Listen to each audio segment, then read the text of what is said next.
Oke. Jadi ini bukan aset ya. Bukan elemennya tentang aset, liability atau equity. Dia juga bukan akun. Ya, jadi dia tidak masuk jurnal. Nggak ada jurnal yang didebit instrumen keuangan atau dikredit instrumen keuangan, tidak. Ini hanya cara melihat aset, liability dan equity dari sisi lain. Jadi sekali lagi dia bukan elemen, dia bukan pos, dia bukan akun. Kalaupun mau dicari yang paling dekat, dia mungkin pos. Ya, jadi akun-akun itu sebelum masuk ke elemen itu dikelompokkan. Ya, jadi klasifikasi aset, klasifikasi liability atau equity, ya yang disebut sebagai instrumen keuangan. Nah di bagian awal itu silakan dibaca, siapa tahu muncul satu atau dua pertanyaan soal di mana diatur, ya kan? Kalau ada orang pajak semua kan sudah paham di mana undang-undang mana ini di PSAK mana atau di IAS atau di IFRS mana instrumen keuangan ini diberikan informasi tentang perlakuan akuntansinya. Jadi ada sekitar 3 slide ya. Yang depan itu IAS-nya, yang ketiga itu adalah PSAK-nya. Nah, PSAK-nya itu ada 50, 55, 60 dan terakhir yang PSAK 71. Ya. Ini sebenarnya menggabung semua nih. Kalau Anda lihat ini penyajian. Ini pengungkapan. Ini pengakuan pengukuran. Ini digabung jadi satu di sini, tapi ini nggak dihapus. 50, 60 dan 55 nggak dihapus. Ya. Oke, ini definisinya instrumen keuangan. Coba diperhatikan definisinya. Saya buat pecahan-pecahan supaya gampang dipahami. Kalau A dan B bertransaksi, A itu nyatat di debit akun, apapun nama akunnya ya. Apapun nama akunnya, pokoknya dia debit aset.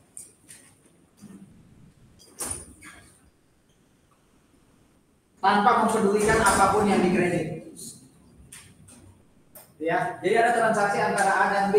A itu mendebit aset, bisa cash, bisa receivable, bisa prepaid atau apapun itu. Kreditnya harus ignore. Sementara B, debitnya kita ignore. Nah, kreditnya itu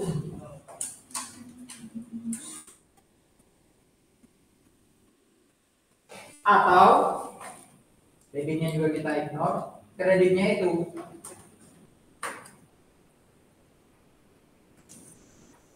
jadi B ini bisa aja mengkredit liabilities, bisa aja mengkredit equity. Kalau itu yang terjadi, maka buat A ini adalah aset keuangan. Buat B ini adalah liabilities keuangan atau ekuitas keuangan. Gitu ya. Jadi syarat suatu akun, suatu elemen atau pos itu disebut instrumen keuangan kalau satu pihak mendebit aset, pihak lain kreditnya liabilities atau yang dia kredit equity. Jadi kalau ada transaksi yang tidak memenuhi kaidah ini, itu bukan instrumen keuangan. Jadi Anda bisa hafalin nanti contoh-contohnya apa saja contoh instrumen keuangan baik dia aset, liability maupun equity. Tapi pahami jurnal ini. Sekarang tolong buat jurnal. Tolong buat jurnal. Anda itu butuh mesin untuk operasi. Anda butuh mesin untuk operasi. Jadi mesinnya mau dipakai untuk operasi. Saya penjual mesinnya. Anda A, saya B. Ya. Berarti kan nanti Anda akan mendebit aset ya. Betul? Mesin operasi tadi kan mau ada debit. Ya. Pertanyaan saya, mesin operasi tadi itu instrumen keuangan nggak buat Anda? Lihat ini. Coba pikirkan. 15 detik. Apakah equipment? Itu equipment kan ya? Kan mesin operasi itu equipment, betul? Apakah equipment itu instrumen keuangan atau bukan? Dalam hal ini apakah dia aset keuangan atau bukan? Lihat aja jurnal. Berarti Anda mendebit apa? Equipment. Ya kan?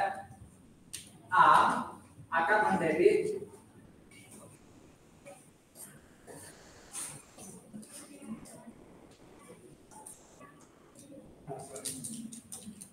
apa aja kreditnya apa? Cash. Dalam tunai ya.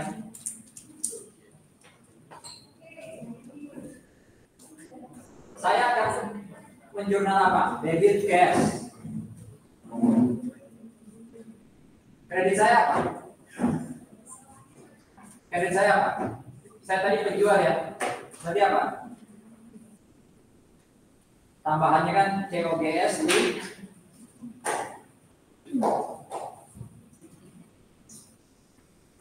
memenuhi enggak definisi yang bisa? Mungkin ada yang berpendapat, Pak, kalau yang bawah pasti enggak, Pak, karena kreditnya kan aset. Sementara ini kreditnya kalau enggak liabilities equity, betul ya? Tapi kalau yang ini kayaknya memenuhi, Pak. Sales itu kan bagiannya apa? Equity ya? Betul? Nah, satu yang perlu dicatat saudara-saudara, equity di sini itu bukan equity dan anak-anaknya, tapi equity saja. Jadi apa? Share capital, share revenue. Jadi revenue tidak masuk dalam equity di sini. Itu ya. Berarti jawabannya apa? Apakah jurnal ini debitnya aset yang dikredit itu liability satu equity memenuhi yang di kanan? Enggak ya? Berarti impairment itu instrumen keuangan atau bukan? Bukan. Nah, kasih contoh dong. Sesuatu itu instrumen keuangan. Jangan lihat slide berikutnya karena sudah banyak bisa dicoba tadi. Contoh transaksi A dan B, di mana buat A itu aset keuangan, buat B itu bisa jadi liability keuangan atau ekuitas keuangan. Gak usah cari contoh yang sulit. Contoh PA bisa. Atau contoh AKM 1 bisa.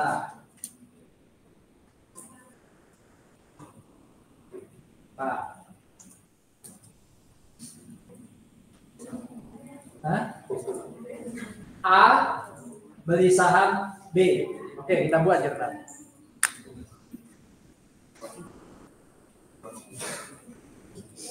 Jadi ini apa ini?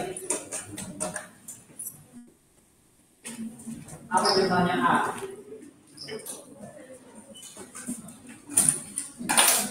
Apa jurnalnya A? Dia beli saham, kan cash keluar. Setelah dia KN 1 ya. Share investment. Oke, kalau ini kan cash di debitnya. Apa kredit dia? B-nya yang nerbitin saham. Apa? Share capital. Bisa ordinary, bisa premium. Termasuk share premium, ya kan? Ini kan aset, ini equity, memenuhi kan? Berarti contohnya instrumen keuangan itu adalah kalau aset itu investasi. Nggak usah jauh-jauh. Saya A, Anda B. Saya minjemin uang ke Anda. Debit saya apa? Receivable. Kredit Anda apa? Kredit Anda apa? Pinjam duit. Susah sekali ya. Apa karena cuacanya membuat otak Anda tuh saking dinginnya? Apa kredit Anda? Anda yang pinjam duit dari saya. Saya receivable, Anda pinjam duit, payable. Susah sekali. Berarti kan saya aset, Anda liabilities kan? Berarti buat saya receivable itu aset keuangan, buat Anda itu liabilities keuangan. Berarti itulah yang disebut instrumen keuangan. Paham ya? Jadi definisinya panjang, tapi saya coba buatin kotak sama contoh. Ada pertanyaan dulu. Jadi nggak semua aset itu aset keuangan, tergantung waktu transaksi memenuhi definisi ini. Contoh tadi equipment, yang pertama kali kan bukan aset keuangan. Oh iya, definisi ini lengkapnya sebenarnya ngomong gini. Instrumen keuangan adalah cash Dan yang ada di slide, berarti cash itu sudah pasti instrumen keuangan tanpa memenuhi definisi yang ini. Karena cash itu adalah instrumen keuangan yang paling cair. Ya. Nama lainnya cash itu net financial asset. Ya. Jadi aset keuangan yang paling net, paling bersih. Maksudnya itu definisi. Nah, jadi instrumen keuangan ya isinya financial asset, financial liabilities, and equities. Jadi sebenarnya elemennya financial position yang tiga itu masuk dalam definisi instrumen keuangan selama sekali lagi memenuhi definisi. Hampir semua equity pasti instrumen keuangan, kecuali beberapa komponen equity. Kalau liabilities tidak semua kayak aset ya, nggak semua liabilities itu instrumen keuangan. Kalau mau dibuat bobot atau persentase, yang paling mendekati 100% instrumen keuangan itu equity, baru liability, baru aset. Aset itu mungkin kurang dari 50%. Biasanya sih, ya itu tadi ya, kayak piutang, investasi. Tapi kalau sudah aset-aset jangka panjang kayak tadi equipment, itu bukan instrumen keuangan. Inventory gimana? Saya beli inventory, berarti saya debit ya inventory. Yang di sana kan kreditnya sales bisa jadi. Berarti kan bukan atau tidak sama kayak jurnal ini ya. Berarti inventory bukan instrumen keuangan. Oke. Nah penyajiannya ya. Penyajiannya, kalau penyajiannya aset, liability dan equity, tapi pengakuannya ya aset, liability dan derivatif. Derivatif ini ya sama kayak yang Anda pelajari dulu di SMA. Derivatif itu matematika. Saya nggak belajar derivatif ya karena saya dari dulu namanya A3 atau sosial atau IPS. Ya malah belajar derivatif di S2. Derivatif itu kan turunan. Jadi saham itu apa ya? Istilahnya saham ini aslinya. Nah, kadang untuk beli saham kita bisa pakai option kan, bisa pakai waran kan. Nah, option dan waran ini yang disebut turunan atau derivatif. Nah, itulah part of instrumen keuangan. Tapi mereka kalau disajikan, mereka adalah part of equity. Gitu ya, bagian dari equity. Jadi bedanya slide ini bicara soal jurnalnya, kalau ini bicara soal tadi instrumen keuangan disajikan sebagai apa ya? Disajikan sebagai salah satu dari aset, liability atau equity. Makanya saya bilang tadi di awal ya, kita sudah tahu jurnalnya mungkin kalau masih ingat chapter 14, 15, 16, 17 di Schoenberger AKM 1. Nah ini dibuat konseptualnya. Risiko ngantuk ada. Kayak teori akuntansi itu kan sebenarnya sudah nyari teori yang paling ujung ya, kita sudah tahu ujung teknisnya, ujungnya baru teori akuntansi. Sudah ngambil teori akuntansi? Belum. Jarang ada jurnal nanti di teori akuntansi. Ya, tanpa bosan. Nah ini bentuk atau contohnya. Cash, saya bilang tadi itu sudah pasti instrumen keuangan, dalam hal ini aset keuangan. Kita beli kayak ini share investment, kita beli sahamnya perusahaan lain, ya. Atau kita pinjamin duit ke orang, piutang dagang atau piutang wesel, itu juga financial asset atau aset keuangan. Kalau ini liabilitas, ya. Jadi kita beli, Anda butuh duit, Anda terbitkan obligasi, saya beli. Nah, buat saya itu kan investasi, debt investment. Mirip kayak ini, bentuknya investasi. Buat saya kan aset, namanya aset keuangan. Derivatif tadi ya. Jadi derivatif bisa macam-macam. Contoh,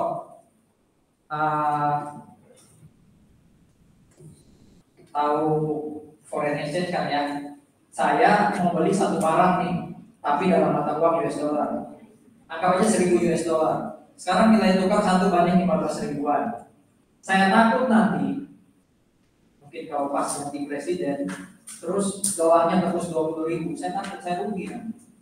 Karena janjiannya waktu kontrak 1 banding 15.000, 1.000 US kan orang luar tahunya 1.000 US. Saya di Indonesia kan harus tukar duit saya. Nah kalau sampai jadi 20.000 kan saya rugi. Ya kalau saya beli ya, kalau saya jual malah saya untung. Ya kalau saya impor, saya rugi. Akhirnya apa? Saya hedging, HEDGING, hedging. Saya lindungi dengan cara apa? Ya saya beli kontrak hedging. Jadi saya bisa beli US dollar suatu saat kalau barang saya yang saya lunasi pada harga anggap aja ya 17.000. Jadi kalau di pasar nilainya beneran 20.000, saya nggak rugi amat, saya hanya nanggung rugi 17 ke 15. Atau kalau ada bank atau lembaga keuangan yang mau nawarin hedging sama kayak kurs hari ini, beli ya. Jadi besok kalau harga di pasar 20.000, saya bayar pakai kurs hari ini. Nah, hedging tadi itu kan turunan ya. Aslinya kan transaksinya pokoknya saya bayar dolar ke lawan transaksi saya. Saya beliin atau saya mainkan di pasar uang. Nah, itu juga derivatif. Itu juga instrumen keuangan. Oke. Nah, ada beberapa aset mungkin untuk jadi pengetahuan aja wes. Karena konsep ini konsep yang cukup, makanya tadi agak sulit untuk dipahami lebih lanjut karena saya yakin kalau saya survei di sini bisa jadi hampir 100% nggak tahu PSAK itu apa, bentuknya kayak gimana. Betul ya? Jangankan hard copy-nya yang tebal, soft copy-nya pun mungkin 1-2 orang kok yang pernah baca judulnya toh, bukan download ya. Nah, kamu pernah download PSAK? Belum. Orang rajin kayak Nelda aja nggak pernah, apalagi yang rajin kayak kamu gitu kan. Iya kamu. Jadi di dalam tadi kan ada beberapa PSAK ya, 50, 55, 60 dan 71 kan. Nah, PSAK 50 itu ya, PSAK 50 itu ngatur soal penyajian. Kalau nggak salah coba lihat di depan. Jadi bisa disajikan dalam PSAK 50, bisa disajikan sebagai aset, liability atau equity, tapi dia bukan instrumen keuangan karena PSAK 55 kalau Anda baca itu pengakuan dan pengukuran. Jadi dia masuk di aset, liability, equity, tapi bukan instrumen keuangan. Contohnya saham entitas, ya. Saham entitas ini maksudnya saham yang diterbitkan langsung oleh perusahaan. Ya. Dia equity kan, tapi apa ya, dalam PSAK 50 yang soal pengakuan dia tidak secara langsung diakui. Atau ini, saya punya aset dari sewa, berarti kapitalis, ya kan? Kalau saya sewa tidak saya akui aset itu kan operating lease. Saya punya aset namanya right of use, ya, kita sudah lisikan ya, sudah baca lisikannya. Right of use aset, kreditnya lease liability, ya kan? Itu kan ada aset dan liability. Kalau aset liability itu muncul dari sewa, itu bukan atau tidak diakui, cuma disajikannya sebagai instrumen keuangan. Itu maksudnya slide ini. Ya. Jadi masuk dalam penyajian tapi tidak diakui. Ada lagi yang kayak gini. Masuk dalam pengungkapan tapi tidak diakui. Itu maksud slide ini. Nanti mungkin yang lebih Anda ya, yang lebih relate ke Anda itu slide-slide berikutnya ketika kita sudah ngomong jurnal, ketika kita sudah ngomong penyajian. Tapi ini pengetahuan umum lah ya, untuk diketahui aja. Itu tadi aset. Kalau liabilitas keuangan ini contohnya. Tadi saya kasih contoh kan, Anda pinjam duit dari saya, ya utang. Buat Anda itu liabilities kan, nah itu financial liabilities, itu berarti instrumen keuangan buat Anda. Oke. Option, ya derivatif maupun non derivatif itu juga part of financial liabilities. Contoh-contohnya kayaknya. Oke. Jadi saya bisa bilang Anda sudah aware dengan contoh-contoh ini. Ini kan dari contoh yang paling receh gitu ya. Ini yang mungkin belum pernah dapat ya. Kayaknya AKM tidak dapat derivatif. Tapi utang dagang, minjam dari perusahaan lain, obligasi yang kita terbitkan kan sudah dipelajari sampai dengan AKM sama. Tinggal sekarang tahu ya bahwa oh ini semua itu sebenarnya kelompok dari financial liability. Ya. Kalau ekuitas itu apa? Paling gampang ekuitas ini. Ini kata kuncinya. Residu itu apa residu? Sisa. Pokoknya aset kurang liabilities. Risk itu ekuitas. Ya. Nih, contohnya ekuitas yang merupakan financial instrument. Ya. Ini dipertegas lagi. 01 ini contoh dari financial instrument dalam bentuk liability. Perusahaan menerbitkan preference share, ya, yang wajib dibeli kembali atau ditebus kembali oleh si emiten. Jadi saya perusahaan menerbitkan preference share. Di situ ada kewajiban untuk beli kembali atau tebus kembali. Jadi ada investornya ya, beli preference share dari saya. Di situ ada syarat, Agus Koli harus beli kembali. Jadi kalau Anda sebagai investor jual lagi ke saya wajib beli, nggak boleh nolak. Ya. Berarti kan utang gitu ya, walaupun saham, betul nggak? Karena di dalamnya ada kewajiban untuk beli ulang. Beda kayak saya menerbitkan ordinary share. Selama di situ tidak ada syarat untuk beli kembali, berarti saya nggak punya kewajiban untuk beli lagi. Tapi kalau sampai saya jual ke Anda dan di situ ada syarat harus dibeli lagi, kapanpun investor menjual kepada emiten, ya sudah. Ada kewajiban yang melekat di sana, makanya dia masuk di financial liability. Entitas punya kontrak untuk beli emas, ya, dengan cara nerbitin saham setara dengan nilai pasar 1000 kg emas. Jadi Anda ngomong ke saya, Pak Agus, emas lagi goyang. Besok-besok Pak, emas tambah mahal. Sekarang berapa ya? 1 juta ke atas ya. Nah, Pak, kita buat kontrak yuk. Pak Agus wajib, kalau Pak Agus setuju, Pak Agus wajib beli emas saya. Harganya kita sepakati yaitu itu Pak, 1000 kg emas untuk saham Bapak. Jadi saya nggak kasih duit ke dia. Kalau nanti saya dapat emas ya, saya kasih saham. Berarti nanti Anda jadi pemilik saya. Kalau kontraknya jalan dan kontrak itu saya pegang, berarti kan saya punya kewajiban nanti pada tanggal tertentu sesuai kontrak beli emas Anda. Itu juga liabilities. Dan itu juga instrumen keuangan. Ya. Kalau yang kanan menerbitkan waran. Waran itu bukan saham, turunannya saham. Derivatif itu kan bagian dari instrumen keuangan, makanya dia masuk di sini, tapi sebagai equity. Masih ingat ya jurnalnya waran? Ada di kredit, nama akunnya apa? Kalau kita terbitin waran atau option, yang kita kredit apa namanya? Share premium, strip, share waran atau share option, ya kan?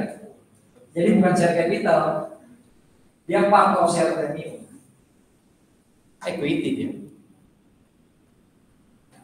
Oke, sampai sini ada diskusi dulu.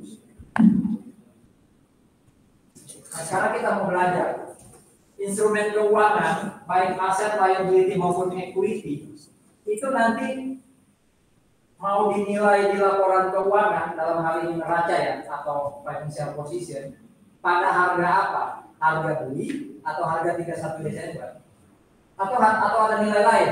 Itu yang mau kita pelajari.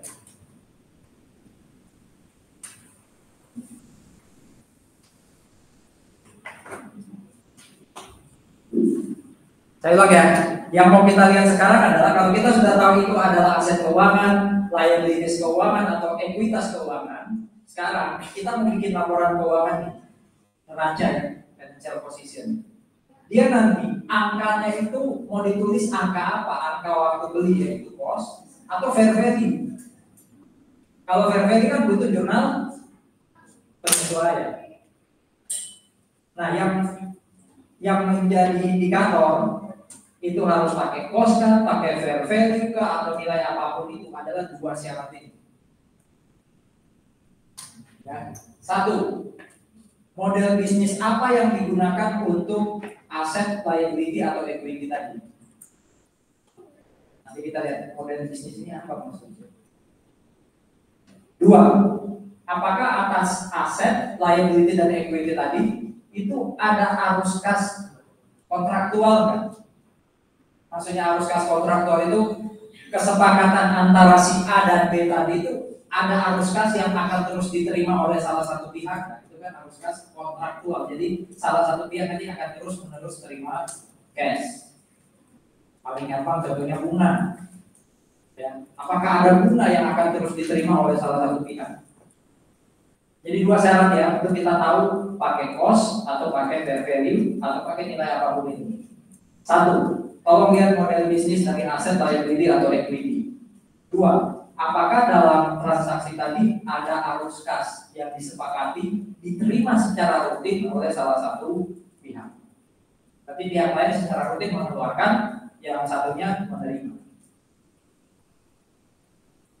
Kalau bicara yang model bisnis, ada 3 model bisnis. Kalau masih ingat, minggu lalu saya tanya soal bagaimana menentukan sesuatu itu jadi aset A, B, atau C. Mereka jawab, intention. Nah, model bisnis ini juga dasarnya intention. Kalau saya beli aset keuangan, intention saya apa sih? Model bisnis satu mengatakan, intention saya adalah saya pengen dapat arus kas kontraktual. Jadi saya beli, tadi contohnya aset keuangan kan investasi saham ya. Apa tujuannya beli investasi saham? Atau apa tujuannya minjemin uang ke orang? Kalau tujuannya adalah supaya dapat arus kas kontraktual, berarti cashnya ini sudah pasti dapat karena ada di kontrak. Dan tidak hanya sekali. Kalau pinjamin duit dibalikin pokoknya toh, itu berarti sekali toh. Kalau pinjamin duit tapi dapat bunga, nah itu harus kas kontraktual. Tujuan saya apa sih pinjamin duit ke orang? Tujuan saya apa sih beli saham orang? Kalau tujuan saya adalah untuk dapat arus kas kontraktual, maka model bisnis saya adalah model bisnis satu. Ya, model bisnis satu. Model bisnis dua itu sama sebenarnya, ingin memperoleh arus kas kontraktual, tapi bisa jadi saya jual asetnya. Contoh, Anda butuh duit, Anda terbitin bonds, saya beli bondsnya. Ketika saya pinjam duit ke Anda, harapan saya apa dengan beli bonds Anda? Satu, harga bonds di pasar naik, saya dapat capital gain. Dua, yang pasti tiap periode saya dapat apa? Bunga. Berarti kan harus kas kontraktual, betul ya? Kalau itu toh yang saya harapkan, yang saya niatkan waktu beli obligasi Anda, berarti model bisnisnya satu.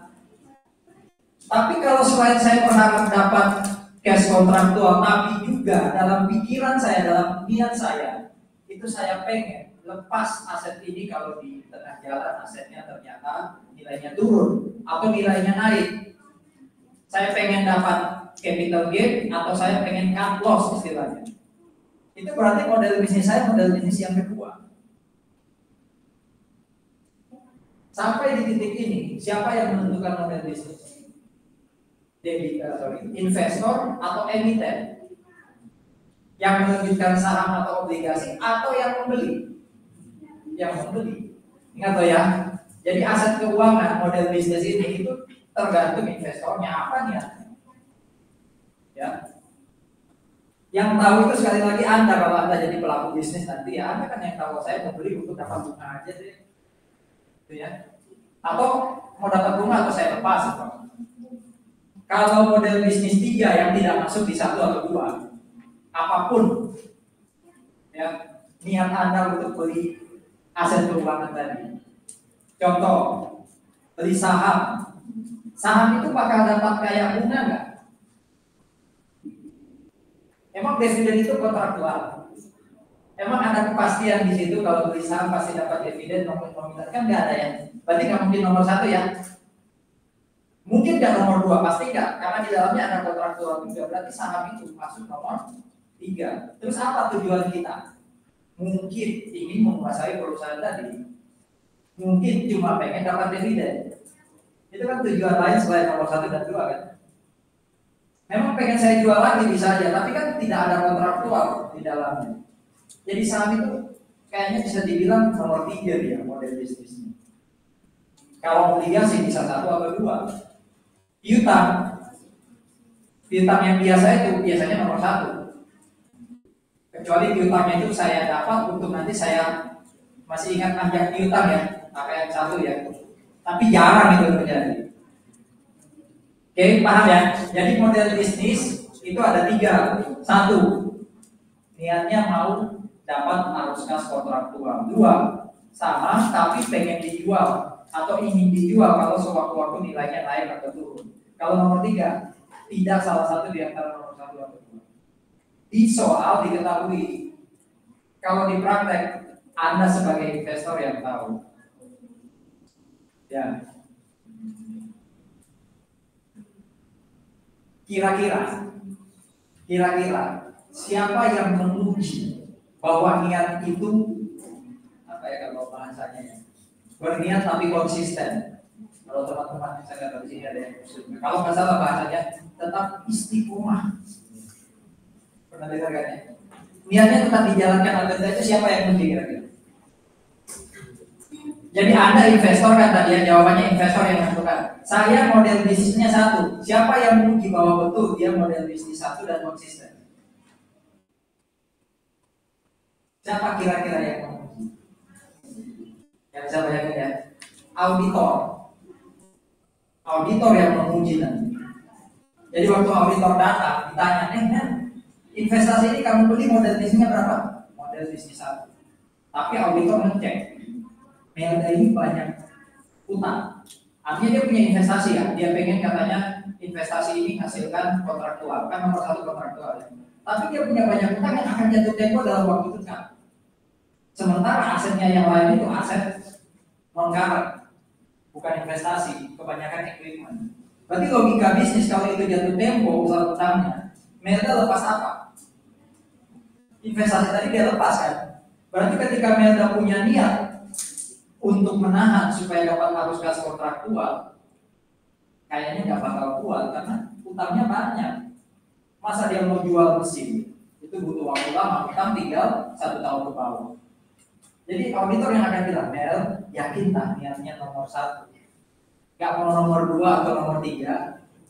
Kalau Melda nggak bisa mempertanggungjawabkan, ya auditor akan kasih pendapat di situ. Model bisnis 1 tidak pas untuk investasi ini. Ya. Jadi niat nanti diuji. Ya, niat nanti diuji. Oke. Yang kedua, ini. Ya, dasar untuk menilai tadi ya. Kita lagi belajar teori, nanti ujung-ujungnya kita mau tahu aset ini dinilai pakai cost atau fair value. Yang kedua yang jadi dasar adalah arus kas kontraktualnya apa, kalau atau kayak gimana. Bahasa resminya itu SPPI. Apa tuh? Solely payments of principal and interest. Saya merahkan principal dan interest. Kalau ke sana berarti kalau itu investasi, sudah pasti ini arah ke investasi apa? Kita beli apa? Investasi apa? Nggak mungkin saham. Betul ya?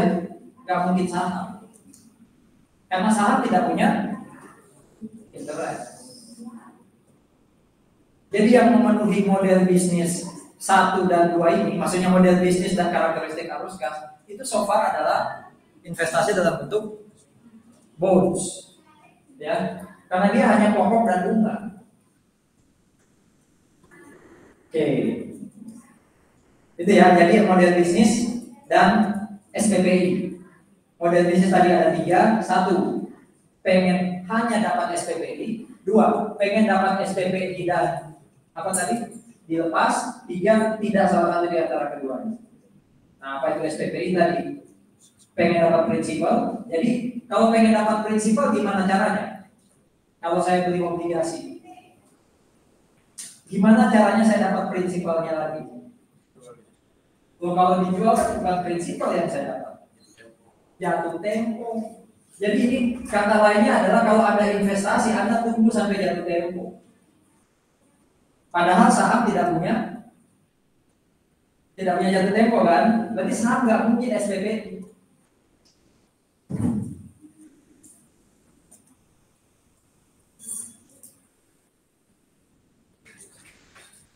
Oke, kita lihat ya. Udah paham ya? Itu dasar yang digunakan, nanti di soal diketahui kok.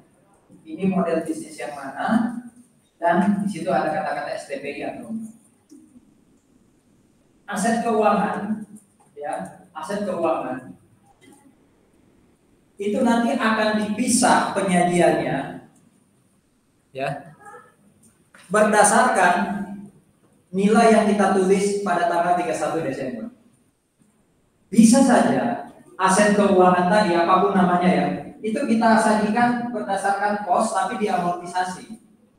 Jadi kalau awalnya kosnya 1.100.000, nanti ketika 1 Desember 100-nya itu makin terpotong, pokoknya nanti ujung-ujungnya maturitinya jadi 1 juta. Atau bisa aja waktu kita beli 980.000, nanti makin lama dia makin naik, akhirnya ujungnya jadi 1 juta. Itu mirip kayak investasi obligasi ya, bisa diskon atau premium. Jadi kosnya berapa itu bisa makin lama makin bertambah atau bisa makin lama makin berkurang. Itu yang disebut kos yang diamortisasi. Oke. Ada yang diukur pakai fair value baik nomor 2 maupun nomor 3. Bedanya apa? Yang nomor 2 ini kalau terjadi selisih fair value masuknya kemana? OCI. Kalau yang nomor 3 masuknya ke income statement. Nah, kapan pakai amortized cost, kapan pakai FVOCI, fair value melalui OCI, kapan pakai FVTPL, fair value melalui profit and loss. Profit and loss itu bahasa lainnya income statement. Semua tergantung apa tadi? Model bisnis dan SPP. Itu ya. Langsung ke FVTPL dulu. Jadi langsung ke yang nomor kanan. Judul atasnya masih aset keuangan ya, nanti liability beda lagi, equity beda lagi. FVTPL, ya, FVTPL atau aset keuangan itu disajikan pakai FVTPL kalau sejak awal memang, ya, kalau sejak awal memang saya ingin menilai pakai fair value. Saya ingin itu niatnya memang saya ingin pakai fair value. Ya. Di sini yang hijau ini contohnya nih, beli saham. Kita aset loh ya, berarti kita investornya. Jangan salah loh ya, bukan emiten, bukan yang terbitin. Kita kan bicara aset. Contoh beli saham pakai fair value. Karena kalau investasi saham itu bisa dinilai pakai apa aja, masih ingat ya tahun 17? Kita bisa nilai pakai apa? Fair value, bisa kita nilai pakai cost, bisa juga kita nilai pakai equity method. Semoga masih ingat ya. Saya beli saham perusahaan lain.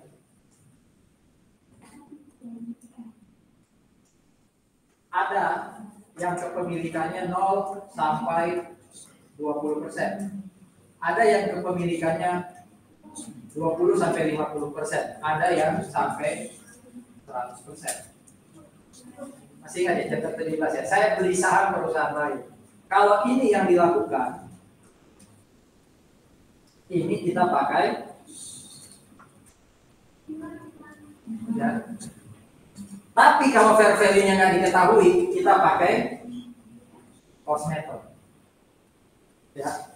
Kalau ini masih ingat gak? Ini kita pakai metode yang namanya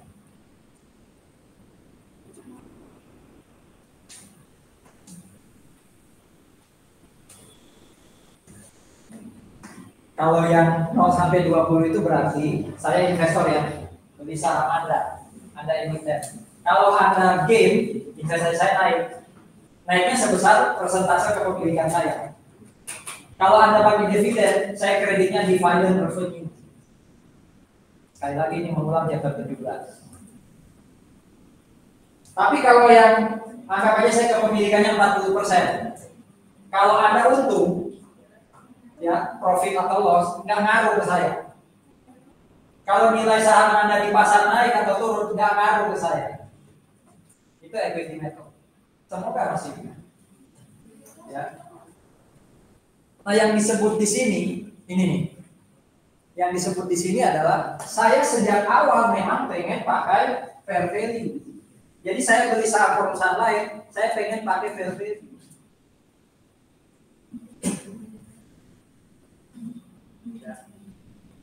Kalau itu yang terjadi berarti nanti saham saya dinilai pakai fair value. Kalau ada selisih naik atau kurangnya masuk ke income statement karena namanya kan FVTPL.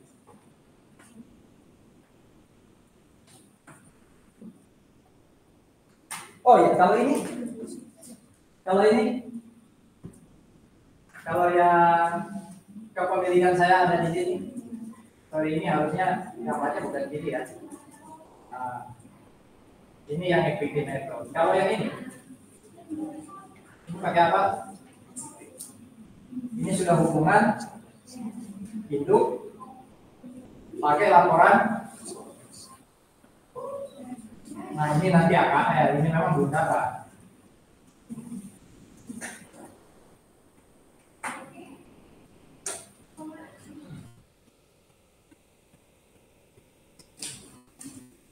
Jadi kuncinya di sini adalah sejak awal memang saya sudah menetapkan pengen pakai fair value karena saya belinya kepemilikannya kurang dari 20%. Bagaimana kalau amortized cost? Amortized cost itu adalah kalau saya beli satu aset atau investasi dalam hal ini, model bisnisnya adalah model bisnis satu. Apa tadi? Pengen SPPI top, nggak ada niatan untuk dilepas. Kedua, ada SPPI karena dia ngasih prinsipal dan interest. Ya, prinsipal dan interest. Saham nggak bisa masuk ini karena itu tadi dia bukan model bisnis satu, dia juga nggak ngasih interest. Jadi saham nggak mungkin pakai amortized cost. Yang paling mungkin pakai amortized cost yang kuning ini nih. Biasanya salah satunya yang populer adalah kita beli obligasi. Jadi debt investment. Kita membeli obligasi perusahaan lain, ya itu umumnya dinilai pakai amortized cost. Artinya apa? Berapapun nilainya di pasar per 31 Desember, kita nggak perlu bikin jurnal. Kita nggak perlu bikin jurnal penyesuaian. Ignore, tutup matanya kalau ada di soal nilai pasar obligasi ini per 31 Desember adalah nggak usah. Tapi kalau yang tadi FVTPL, nilai pasar saham ini adalah sekian. Ya, terpaksa bikin jurnal penyesuaian.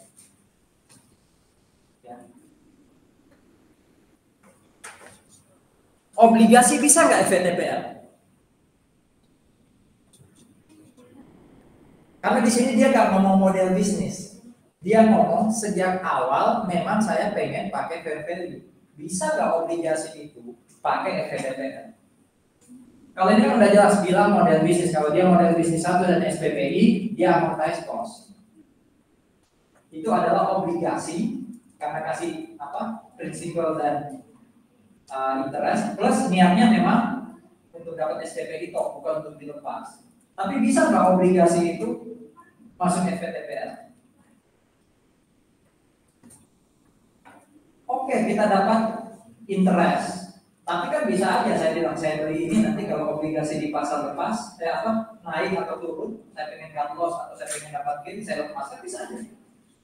Berarti FVTPL itu bukan hanya saham, bisa obligasi. Tergantung apa men? Intention. Tapi kalau saham nggak mungkin apa? Kenapa saham nggak mungkin amortized cost? Karena model bisnisnya nggak mungkin model bisnis satu dan nggak ada interest.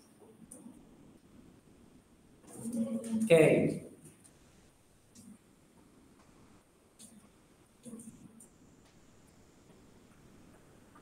Nah ini nggak mungkin amortized cost nih. Kalau saya pengen jual sewaktu-waktu, ya nggak mungkin. Ya.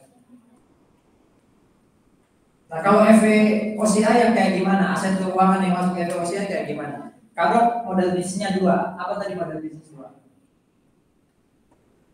Pengen SPPI tapi juga ada kemungkinan dilepas, ya kan? Ada kemungkinan dilepas. Kata-katanya dan tadi ya. Coba kita lihat. dan ya ada kemungkinan menjual kembali aset tadi. Itu FVOCI. Ada lagi di sini harus SPPI, berarti saham agak sulit ya, karena saham nggak punya interest, ya saham nggak punya interest. Ini mirip sih kayak ini FVTPL, bedanya tadi ini masuk PL profit and loss, ini masuk mana? OCI. Ini karakteristik FVTPL ditegaskan di sini. Tidak SPPI, ya, tidak SPPI dan model bisnisnya 3 apa tadi 3? Enggak jelas, bukan 1 bukan 2, gitu ya. Berarti yang ini nih kepemilikan antara 20 sampai 50 itu ya bisa jadi FVTPL. Ya. Bisa jadi FVTPL. Tapi kebanyakan di sini kalau dibilang apa? Derivatif atau saham. Nih, saham juga bisa nih selama pakai fair value. Berarti masih ada di sini tapi pakai apa? Karena ada di sini ya itu FVTPL, sorry, FVOCI tadi mana ini FVOCI. Ya masuk di ada comprehensive income. Kalau ini sekali lagi masuk di profit and loss. Nah, ini semua di summary di sini. Cara gampangnya untuk tahu aset ini pakai amortized cost kah, FVTPL kah, FVOCI kah, pakai. Semoga ini bisa lebih menggampangkan pemahaman ya. Jadi kayak apa ini? Mata kuliah apa ya? Jadi ada kayak alur berpikir. Aset keuangan dites, ada SPPI enggak? Ada prinsipal dan interest enggak? Kalau ada, ke bawah. Kalau tidak ada, pasti FVTPL. Jelas ya? Pasti FVTPL. Ya. Kalau ternyata ada SPPI, ya, kalau ternyata ada SPPI, dilihat model bisnisnya 1 atau 2. Jadi kalau ada SPPI, dites lagi model bisnisnya. Ya. Kalau model bisnisnya 1 atau 2, lanjut tesnya. Tapi kalau model bisnisnya 3, apa tadi 3 itu nggak jelas dia 1 atau 2, maka pasti FVTPL.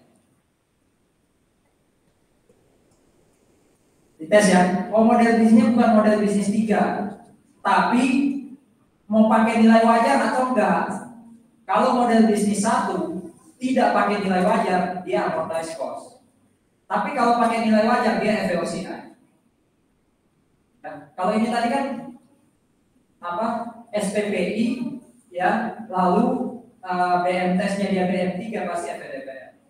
Kalau ini entah dia BM1 atau BM2 FVTPL. Gitu ya.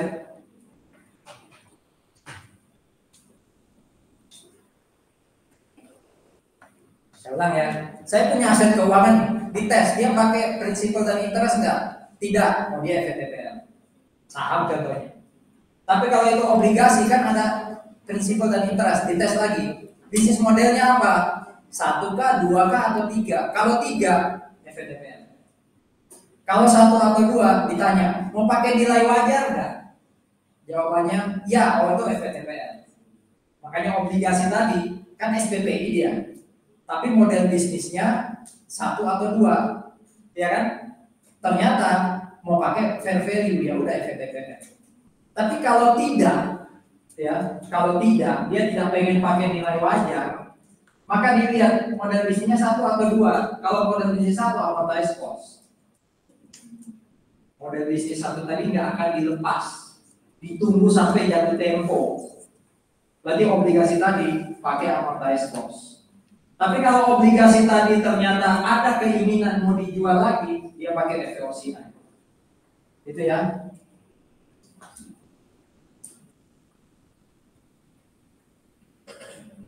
Nah, ini instrumen utang.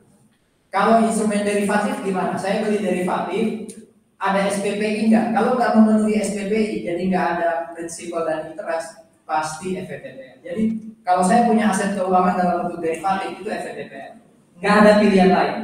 Tapi kalau aset keuangan saya itu dalam bentuk obligasi, bisa FVTPL, bisa amortized cost, bisa FVOCI. Tergantung skema berpikir ini. Bagaimana kalau aset keuangan saya saham? Ya, bagaimana kalau aset keuangan saya saham? Test of SPPI. Ya. Tidak memenuhi. Oke, tidak memenuhi. Kalau tidak memenuhi, dia mau diperdagangkan ya? Jadi punya prinsip dan interest nggak? Oh tidak. Mau diperdagangkan nggak? Kalau iya, dia FVTPL. Saham itu sudah pasti ke SPPI kan ya? Makanya pilihannya dua. Mau diperdagangkan, kalau iya FVTPL. Kalau tidak, berarti dia bisa FVOCI. Atau bisa jadi FVTPL. Saya ambil contoh. Saya punya saham, saya beli, kepemilikan saya 40%. Sudah pasti nggak SPPI kan? Betul ya? Karena nggak ada prinsipal dan interest. Sekarang, kalau saya beli saham 40%, itu kira-kira mau saya perjualbelikan atau enggak? Biasanya apa tujuan saya beli saham 40%? Salah satunya pasti saya ingin mengendalikan perusahaan lain. Betul? Ya. Berarti dia trading yang tidak atau yang iya? Yang tidak kan? Berarti ada kemungkinan dia FVOCI. Nggak mungkin FVTPL. Tapi kalau saya beli saham hanya sekitar 10%, itu biasanya spekulasi. Itu pasti dia geser ke kanan. Di trading pasti dia FVTPL. Jadi saham itu pilihannya FVTPL atau tidak. Ketika tidak, bisa milih lagi FVTPL atau FVOCI. Contoh tadi beli 40%, kan pasti tidak untuk diperdagangkan. Nah, pertanyaannya, dia mau pakai FVOCI atau FVTPL? Tergantung tujuannya apa. Kalau tujuannya memang untuk diperjualbelikan, walaupun di sini no ya, tujuan aslinya no, tapi ternyata tidak mau pakai FVOCI, dia bisa pakai FVTPL.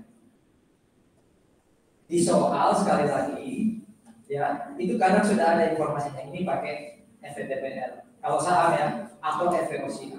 Tapi kalau yang obligasi tergantung kasusnya tadi. Ini yang obligasi. Jadi kalau yang obligasi Anda harus putuskan, oh ini amortized cost, oh ini FVTPL atau FVOCI. Kalau sudah tahu FVTPL atau FVOCI, gain or loss-nya masuk kemana, itu yang penting. Semoga ada ilustrasi yang lengkap ya. Model ini rangkuman. Kalau aset keuangan, kalau model bisnis saya satu dan ada SPPI, saya jual itu umumnya insidental, nggak mungkin saya jual sebagai satu kesengajaan. Itu pasti pakai amortized cost. Kalau model bisnis saya dua dan ada SPPI, ya, itu umumnya FVOCI. Umumnya FVOCI. Model bisnis dua tadi kan pengen dilepas ya, itu umumnya FVOCI. Kalau model bisnis saya model bisnis 3 tidak ada SPPI, itu sudah pasti FVTPL.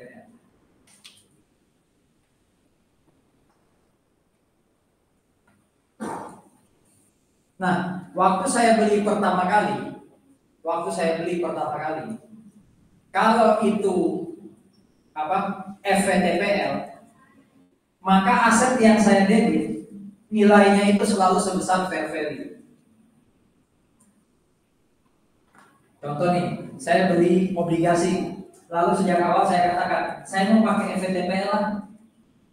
Berarti nanti that investment to cash itu saya nilai sebesar fair value-nya obligasi. Karena sejak awal sudah saya bilang saya pengen pakai FVTPL.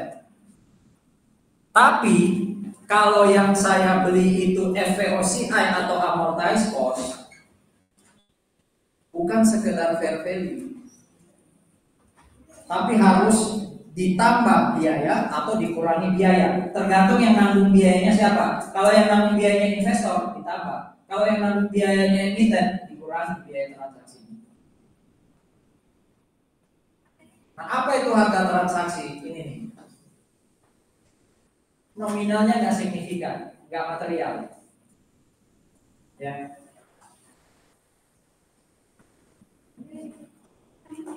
Ini jurnal waktu transaksi, jurnal umum. Ini jurnal penyesuaian. Kalau saya pakai FVTPL dan FVOCI sudah jelas. Berarti per 31 Desember saya harus lihat fair value-nya aset tadi. Berarti pasti ada jurnal penyesuaian. Kalau ini cost, tapi saya kurangi atau saya tambahin. Ya. Nah kadang bisa aja per 31 Desember nggak saya apa-apain karena mungkin pakai cost. Bedain ya, ini amortize cost, berarti costnya awalnya 1000, makin lama berkurang atau makin lama bertambah. Kalau ini cost, benar-benar cost waktu saya beli pertama kali. Biasanya ini berlaku untuk saham yang tidak diketahui fair value-nya.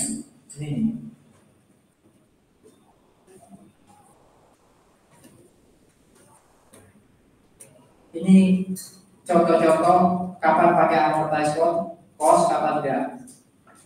Utang tingkat bunganya tetap.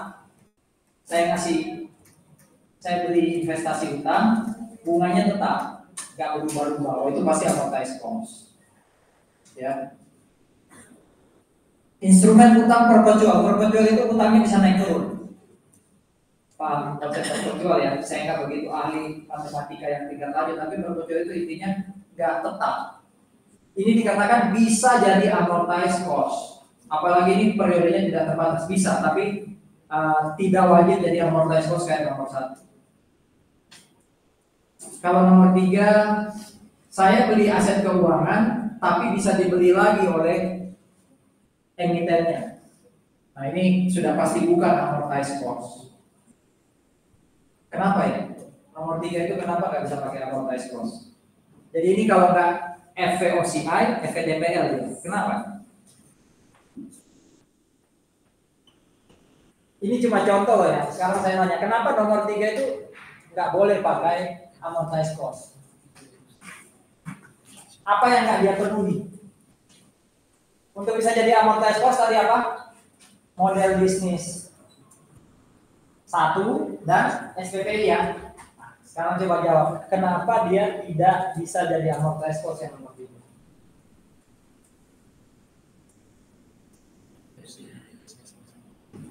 Paling enggak kita nggak bisa dapat prinsipalnya ya kan? Karena sebelum jatuh tempo, tadi ada yang jatuh tempo kan, itu sudah bisa jadi dibeli sama pemiliknya, sama emitennya. Berarti nggak bisa jadi amortize cost. Karena amortize cost harus 2 tadi ya, model bisnis 1 dan SPPI, ada prinsipal yang bisa kita dapat pula. Jadi nomor 4, sebelum jatuh tempo ya, jadi bukan amortize cost. Nah ini saya rangkum yang saya tulis di papan ya. Jadi kalau tadi kelewat, ini loh. Kalau saya beli saham perusahaan lain, itu jadi apa sih? Amortize cost kan fair value true, apa profit and loss atau fair value yang masuk posisi. Itu bisa Anda baca tuh. Saya beli saham perusahaan lain, kepemilikannya 0 sampai 20%. Dan pengaruhnya nggak signifikan, ya. Bisa dia FVTPL, ini sudah pasti fair value harusnya. Nih saya tinggal kan, bisa milih FVTPL atau FVOCI. Dia jadi FVTPL kalau di praktek saya sudah ngomong, untung ruginya saya masukin ke income statement. Tapi kalau saya nggak punya statement atau niat itu, untung ruginya masuk OCI. Kapan pakai cost method? Saya beli saham perusahaan lain, kepemilikannya hanya 10%. Berarti kan kotak yang ini ya. Kapan pakai cost method?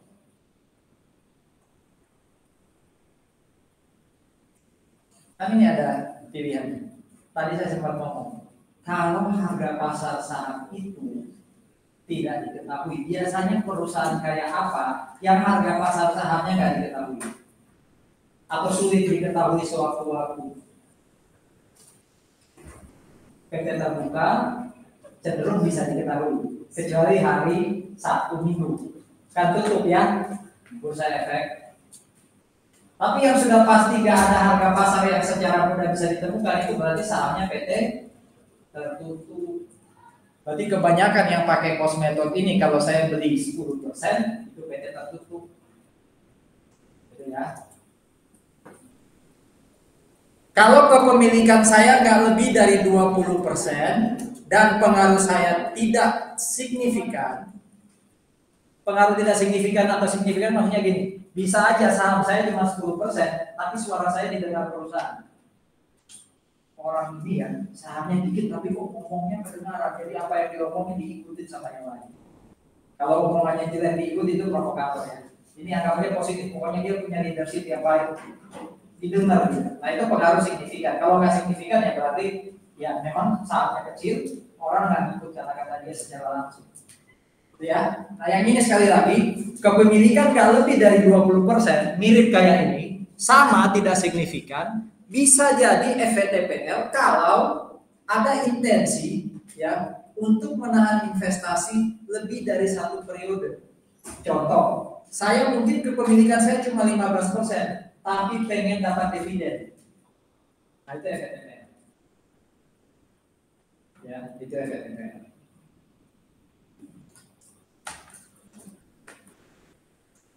Oh sorry, katakanlah tidak ya. Berarti kurang dari 1 tahun ya. Ya, FVTPL itu pasti kurang dari 1 tahun karena profit and loss. Tapi kalau saya pengen dapat dividen itu yang kotak ketiga. Saya cuma punya 15%, suara saya nggak didengar. Ya, tapi saya pengen dapat dividen. Berarti kan tidak atau terdapat intensi untuk menahan lebih dari 1 tahun kan? Kalau ini kan tidak terdapat intensi. Berarti kalau saya pengen dapat dividen FVOCI, kalau tidak pengen dapat dividen, sekedar spekulasi itu FVTPL. Kotak keempat apa ini? Nah ini konsolidasi udah. Ini pakai konsolidasi. Kalau saya 20 sampai 50 atau pengaruh saya signifikan. Mungkin saya cuma 10% tapi suara saya didengar. Saya pakai equity method. Kalau sudah bicara equity dan konsolidasi, tidak lagi bicara FVTPL, amortized cost atau FVOCI. Nggak lagi bicara itu, udah beda ini. Ini dapat di AKL, ini sudah dapat di AKM 1 sebenarnya. Yang tadi saya cerita ya. Equity method itu pokoknya nggak tergantung dengan emiten. Emiten mau naik atau turun sahamnya, saya nggak nyatat. Emiten dapat untung atau rugi, saya nggak nyatat. Emiten bagi dividen, apa yang saya catat? Kalau pakai equity method. Atau gini deh, kalau saya pakai fair value method, kepemilikan saya 0 sampai 20, emiten ngasih saya dividen, apa yang saya kredit? Debitnya kan pasti cash ya, kreditnya apa? Dividend revenue. Betul ya? Bagaimana kalau itu kepemilikan saya 30%, dividennya ngasih saya dividen? Apa yang saya kredit? Bukan dividend revenue. Investment saya berkurang. Loh, Pak, saya dapat dividen kok investment berkurang. Apa tadi nama metodenya? Apa yang terjadi dengan emiten kalau dia bagi dividen? Equity-nya kan turun. Berarti kita investasinya ikut turun. Ini bukan hal baru. Ini AKM 1. Ya. Ini rangkuman untuk ekuitas. Ada pertanyaan?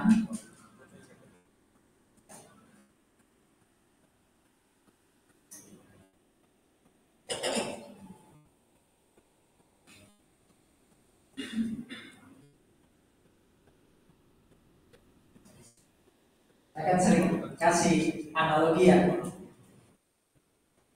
Kalau ada hubungan cowok dan cewek, biasanya kan yang praktis cowok ya, yang keluar duit cowok. Cewek tanya yang pakai cowoknya, kamu kalau mau nyatat jadi apa? Pasti kan selalu itu. Kalau jadi expense, wah itu berarti hubungan jangka pendek. Terserah Anda, mau nggak hubungannya jangka pendek, berarti ya udah senang-senang aja. Tapi kalau dia bilang enggak, kita lebih dari 1 tahun. Berarti kan aset ya, duitnya dicatat jadi aset. Aset yang mana? Yang paling mulia itu kalau dia catat Anda sebagai investasi. Nah sekarang nanya, Anda kan sudah belajar ini. Berarti aku itu kamu catat jadi aset keuangan. Iya. Model bisnisnya yang mana? Model bisnis 1, 2, 3. Ada SPPI enggak? SPPI itu tadi apa bentuknya? Sampai jatuh tempo. Berarti harus model, kalau mau yang paling mulia ya, model bisnis 1 yang paling ideal maksudnya, dan SPPI.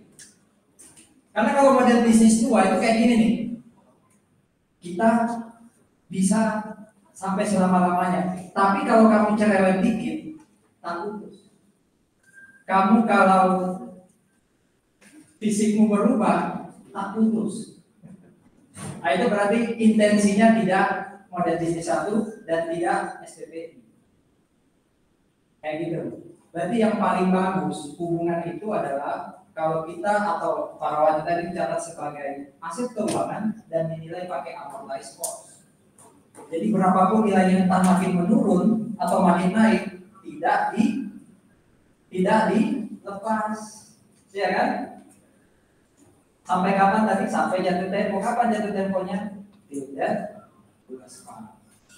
Jadi yang paling ideal hubungan itu kalau dicatat pakai amortized cost. Ya. Pakai apa nyatatnya? Zero. Itu ya. Nah sekarang setelah sedikit intermezzo tadi, bisa nggak ya? Awalnya saya pakai amortized cost, saya rubah jadi FVTPL. Berarti terjadi perubahan apa di situ? Niat, perubahan intensi. Nggak kuat saya tahan sampai jatuh tempo. Saya pengen jadikan FVTPL. Di situ dikatakan bisa, ya bisa. Di sini catatannya ya. Kalau terjadi selisih nilai wajar, awalnya kan pakai cost ya, nggak peduli berapa value-nya nggak dicatat. Ternyata kemudian saya transfer. Kalau pelajaran transfer kemarin di mana ya? Properti investasi ya. Ini ditransfer nih dari amortized cost ke FVTPL. Ya berarti pada hari saya transfer jadi FVTPL, maka hari itu nilai wajarnya berapa? Saya kurangi dengan cost. Kalau ada selisih naik, gain. Kalau ada selisih turun, loss. Masuknya kemana? Income statement. Kalau yang tengah itu gini, kok kayaknya investasi ini nggak terlalu memberi efek untung atau rugi ke saya yang signifikan. Tak tunggu sampai jatuh tempo. Awalnya kan pengen saya perjualbelikan ya, tapi ini kemudian sudah deh saya tunggu sampai jatuh tempo. Berarti awalnya FVTPL jadi cost. Di sini dikatakan ya, nilai wajar waktu saya merubah menjadi cost, itulah cost saya. Jadi umpama waktu 31 Desember 2023 harganya di pasar 1M. Nah itu cost saya. Mirip kayak waktu saya beli pertama kali 1M gitu. Itu kan cost. Kalau yang ketiga, amortized cost ke FVOCI, sama kayak yang kiri. Bedanya apa? Yang kiri masuk income statement, yang kanan masuk OCI. Kalau ada gain or loss. Jadi boleh sih direklas atau ditransfer.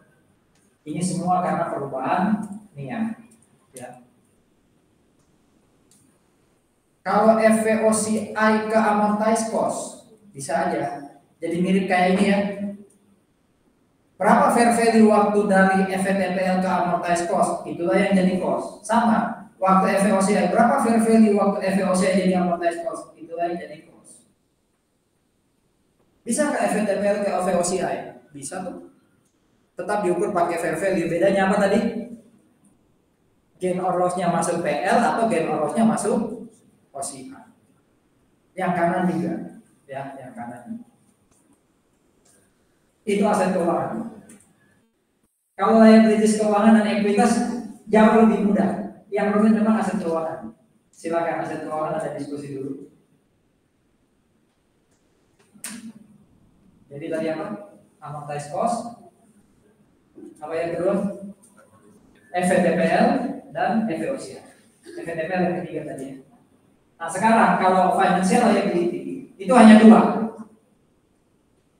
Ada yang namanya flag.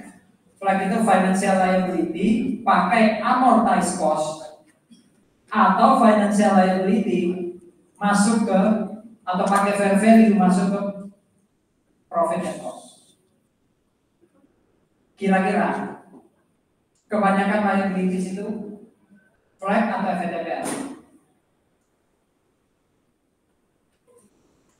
kebanyakan, Anda kalau sekarang berarti Anda jadi orang yang emiten, yang pinjam duit pakai obligasi atau pinjam duit dari orang. Pertanyaan saya, Anda kalau nyatat liabilities itu tergantung naik turunnya piutang harganya di pasar atau sesuai dengan pelunasan?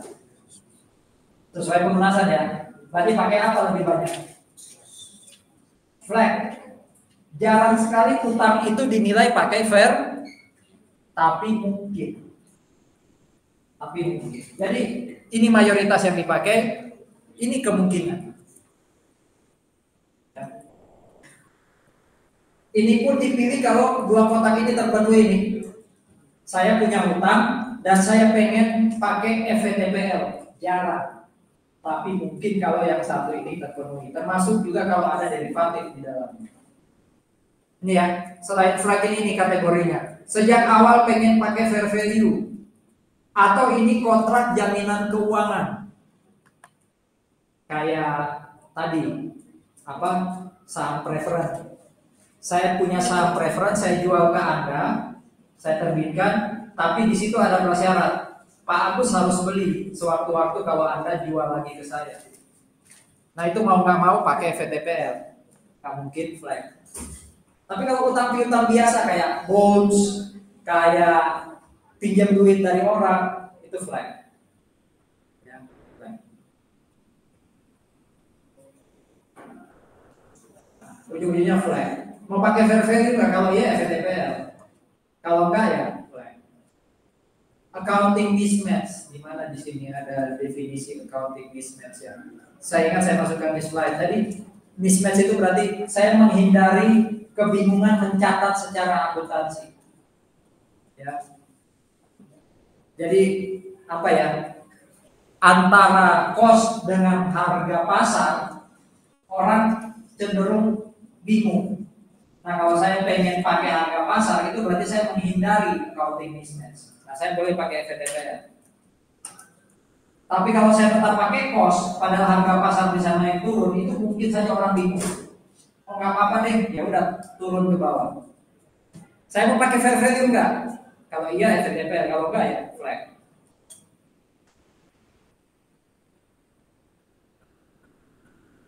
Saya beli saham, mau saya jual dalam jangka pendek, kalau itu aset keuangan FVTPL. Betul ya? Yang ini nih. Ya, yang ini. Kenapa nggak FVOCI? Ini pasti aset karena saya beli saham orang, itu nggak terbantahkan ya. Tapi kenapa nggak FVOCI? Kata kuncinya apa? Jangka pendek. Kenapa nggak amortize cost? Karena saham, betul ya? Obligasi itu ya mungkin amortize cost. Menerbitkan obligasi udah pasti liability buat kita. Ya, kenapa bukan FVTPL? Karena nggak ada keterangan tambahan, pengen saya nilai pakai fair value, ya kan? Yang normal itu utang itu yang flag. Piutang usaha itu pasti aset, ya. Jarang piutang usaha pakai fair value, jadi nggak mungkin FVTPL, nggak mungkin FVOCI. Derivatif pasti FVTPL. Coba dilihat lagi catatan tadi ya. Derivatif itu FVTPL. Kredit dari bank itu flag. Investasi pada surat utang negara, amortized cost. Bisa aja FVTPL atau FVOCI, tapi di sini nggak ada keterangan. Ya, nggak ada keterangan mau saya pakai fair value atau enggak.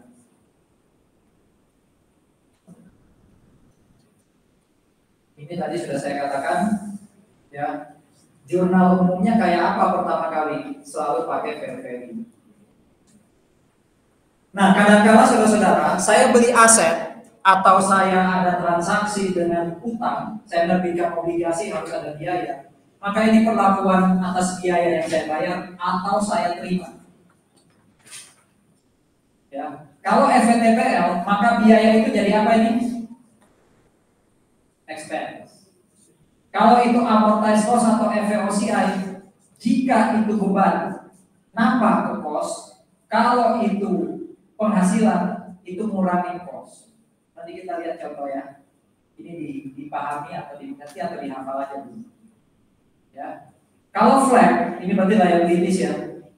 Jika biaya transaksi itu beban saya, maka nilai liability-nya berkurang. Tapi kalau beban itu pendapatan saya, maka itu ditambahkan. Kalau equity, dia jadi pengurang. Saya menerbitkan saham, bayar broker. Dia bukan expense, bukan cost of equity, tapi equity-nya berkurang.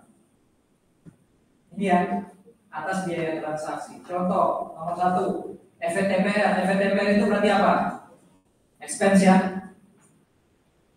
Saya investasi saham, harganya 20 juta, ada biaya broker 1 juta. Berarti nanti share investment di debit 20 juta, broker expense 1 juta, cashnya berapa kredit? 21. Paham ya? Kenapa broker expense? Karena ini FVTPR jadi apa? Biaya transaksinya expense. Nomor 2, FVOCI. Apa katanya? Tergantung Pak, itu beban saya atau itu dibayar sama lawan transaksi. Coba baca.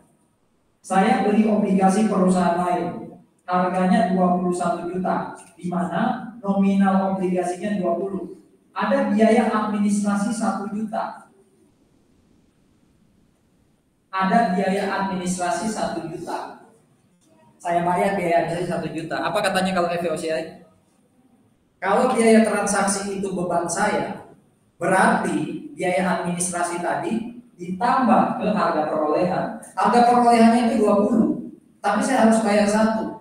Berarti nanti debt investment to cash berapa? 21. Karena biaya transaksi 1 juta itu diapain?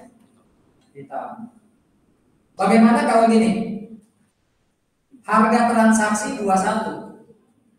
Maksudnya total transaksi beli obligasi perusahaan lain 21. Tapi biaya administrasi 1 juta itu dibayar sama emiten. Berarti jurnal saya gimana? Debt investment 20. Cash yang saya keluarkan berapa? 20.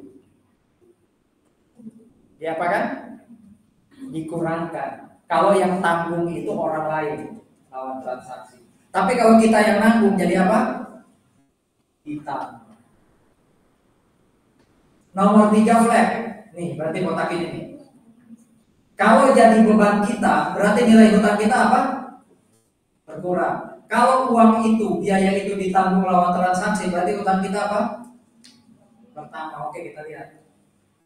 Saya terbitkan obligasi 22 juta, nominalnya sih 20. Ada biaya administrasi 500.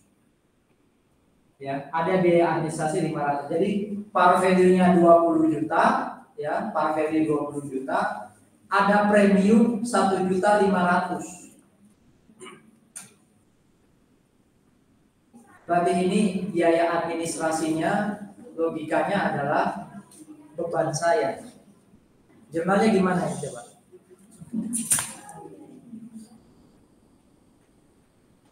Flag itu berarti liabilities buat kita ya. Bonds payable di kredit.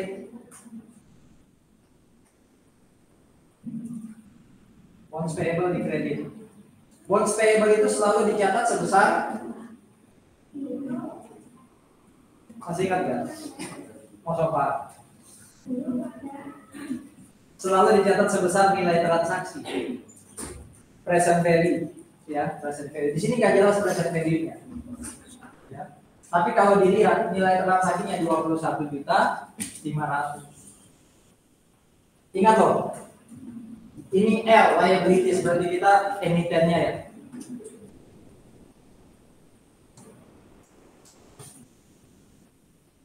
Kita dapat cash 21 juta. Ini jurnal ujungnya. Sebenarnya jurnalnya ada 2. Jurnal pertama adalah saya terbitkan obligasi. Ya, saya terbitkan obligasi. Harusnya saya terima uang 22. Tapi ada biaya administrasi yang harus saya tanggung. Ya. Ada biaya administrasi yang harus ditanggung di situ.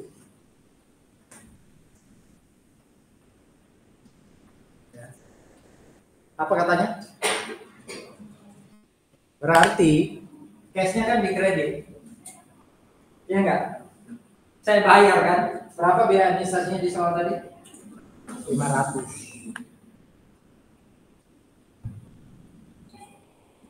Makanya cashnya jadi 2,5 ya. Nah di situ tadi di depan tadi dikatakan kalau flag nilai utang kita berarti 22 kurangi 500 ya jadinya.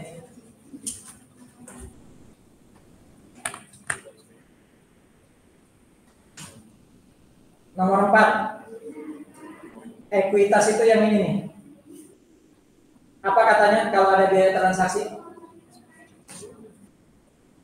Bukan jadi expense loh ya. Juga bukan jadi cost, tapi kata-katanya di situ pengurang.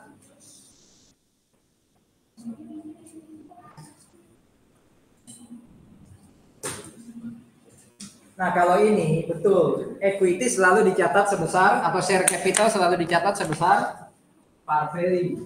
Tolong catat dulu jurnalnya ini sebelum ada biaya broker. Chapter 15 APN 1. Tolong bikin jurnal dulu sebelum ada biaya broker.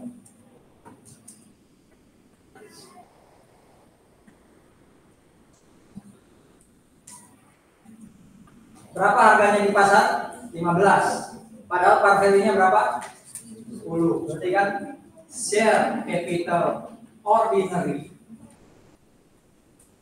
di kredit selalu sebesar apa? Par value. Par value-nya berapa di situ? 10 juta.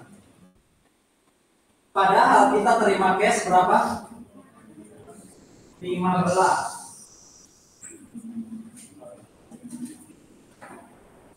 Berarti 5-nya apa? Ini jurnal sebelum ada biaya broker. Nah, ada biaya broker, berarti kan cash kita kredit berapa? 1 juta. Debitnya apa? Bukan expense. Di sini nggak ada kata-kata expense tuh yang ekuitas. Pengurang yang mana? Share capital atau share premium? Share premium.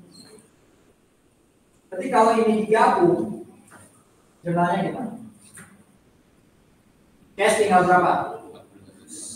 Cash tinggal 14. Share capital tetap 10. Sisanya 4. Ini apa? Ya.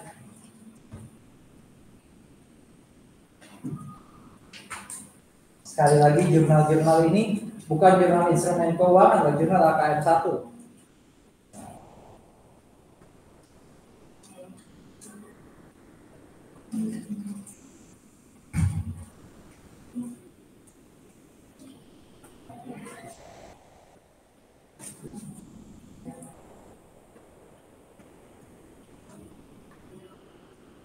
Silakan, ada pertanyaan. Ini bahas kalau ada biaya transaksi ya. Perlakuannya kayak apa? Ini. Tadi seperti apa implementasinya? Ini.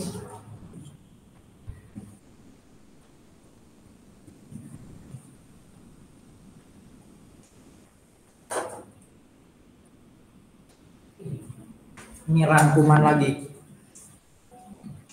Kalau FVTPL itu aset keuangan, lalu ada gain or loss, masuknya ke profit and loss. Kalau amortized cost, ya tidak ada dia gain or loss. Dia baru muncul gain or loss kalau mungkin dijual atau dilepas. Lupa, bentar. Amortized cost kok bisa dijual? Mungkin aja kan. Intensi awalnya nggak pengen dijual, tapi kalau tiba-tiba kita butuh duit, sama kayak equipment. Saya beli ini. Petra beli ini. Tujuan awalnya mau diapakan ini? Mau dipakai untuk operasi kelas kan? Kalau tiba-tiba kondisi ekonomi lagi nggak baik, Petra punya utang, ya salah satu jalan kan jual ini. Masa gara-gara ini equipment nggak bisa dijual? Paham maksudnya ya? Jadi gain or loss yang dimaksudkan di sini itu adalah gain or loss kalau dia dilepas atau kata tepatnya terpaksa dilepas. Yang maksudnya kayak income statement. Kalau saya punya aset beli obligasi FVOCI, dia masuk profit and loss. Ya, kalau itu dilepas. Kalau dapat interest, dia masuk profit and loss. Tapi kalau kemudian FVOCI ini punya unrealized gain, maka dia masuknya FVOCI. Ya. Kalau flag dan FVTPL untuk liability ya tergantung dia dilepas atau enggak. Ini untuk mencatat kalau ada gain or loss. Kayaknya saya pernah bahas ini ya, nilai wajar ada 3 level. Ini nilai paling tinggi. Ini nilai wajarnya apa? Hanya satu properti, hanya satu aset, hanya satu satu instrumen yang bisa dinilai pakai nilai wajar tertinggi, yaitu saham. Kuotasi itu maksudnya harganya tertulis. Saya kan sering cerita ya, harga tanah di Siwalan Kerto naik terus. Mungkin saja kalau yang di depan Petra ini dibeli, wah itu sudah berapa per meter persegi. Tapi pertanyaan saya, anggap aja, Circle K depan itu kalau mau dibeli Petra mungkin 10 juta per meter persegi. Semua paham, tapi ada nggak tulisannya? Nah itu level kedua itu. Ini yang sering Anda sebut market price. Jadi tiga-tiganya ini fair value. Tapi market price itu atau market value itu level kedua. Dia bukan level paling tinggi. Yang level paling tinggi itu harga saham. Karena harganya tertulis. Bisa ya dapat harga saham PT Unilever kan? Lihat aja di Bursa Efek. Tapi harga tanah nggak bisa. Berapa sekarang harga beras per kilogram atau per liter? Mungkin ada Pak kalau di Indomaret, tapi kan yang kita dengar itu kadang di pasar tiba-tiba muncul harga beras per liter atau per kilogram sekian. Kan nggak ada informasi resmi kayak saham kan. Nah itu berarti level 2. Tapi kalau ditanya berapa harga saham waktu sahamnya libur, Bursa Efeknya libur, ini nggak bisa, ini susah, ya terpaksa saya pakai teknik, saya hitung. Chapter 6 itu hitung apa ya? Time value of money itu hitung apa salah satunya? Present value, itu teknik penilaian. Present value itu juga fair value, tapi dia level paling bawah. Dia level ketiga. Tapi kalau kita bisa tahu fair value-nya saham, dia level paling tinggi.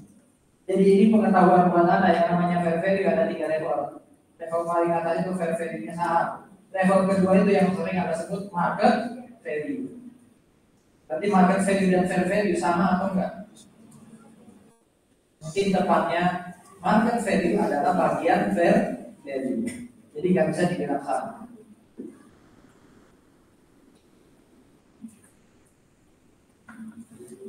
Ini tadi penjelasannya tadi sudah secara lisan. Nah, sekarang kita lihat ilustrasi. Yang kiri jadi ABC, yang kanan jadi XYZ. Coba buat jurnal. Berarti yang kiri nyatat aset, yang kanan nyatat equity. Dua-duanya ini instrumen keuangan, ya kan? Ayo, coba. Ini sudah jelas ya? Yang kiri akan nyatat jadi FV OCA. Silakan.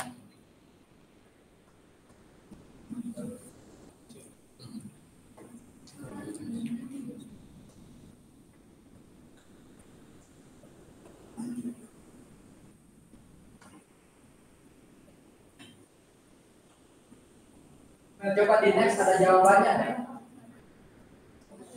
Ada. Jangan lihat dulu jawabannya. Tes logikanya dulu. Karena kalau langsung lihat nggak asik.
1 Juni, 31 Desember, Maret, berarti 3 jurnal.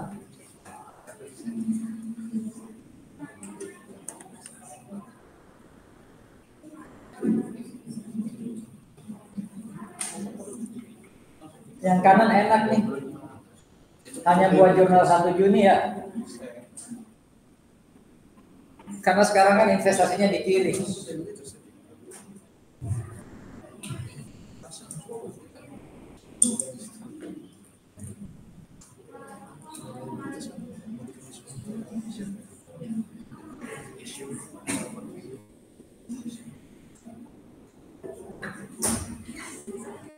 Udah 2 menit. Coba cek hasil kerjaan Anda sama nggak dengan jawabannya. Atau kita cek jawabannya, siapa tahu saya keliru bikin jawaban. Kita lihat. 1 Juni 2020, investor ABC itu membeli dari XYZ sebagai emiten 10.000 lembar ordinary share, di mana per lembarnya itu 2.000. Biaya brokernya 500.000. Oh, kayaknya yang kanan sulit kerjain karena nggak ada informasi par value ya. Jadi yang mungkin lengkap ngerjain harusnya yang kiri karena informasinya lengkap. Yang kiri itu nggak perlu tahu par value ya nggak? Yang kanan harus tahu par value karena dia kalau mengkredit share capital berapa kan? Jadi nggak ada buat yang kanan. Nah, yang kiri itu berarti jurnalnya adalah share investment to cash. Share investment itu berarti 2.000 kali 10.000. Berarti berapa tuh? 20 juta. Terus ini FVOCI ada biaya broker 500. Kalau FVOCI tadi buat kita biaya transaksi jadi apa? Kalau kita keluarkan ini kan kita bayar ya. Menambah atau mengurangi kalau FVOCI?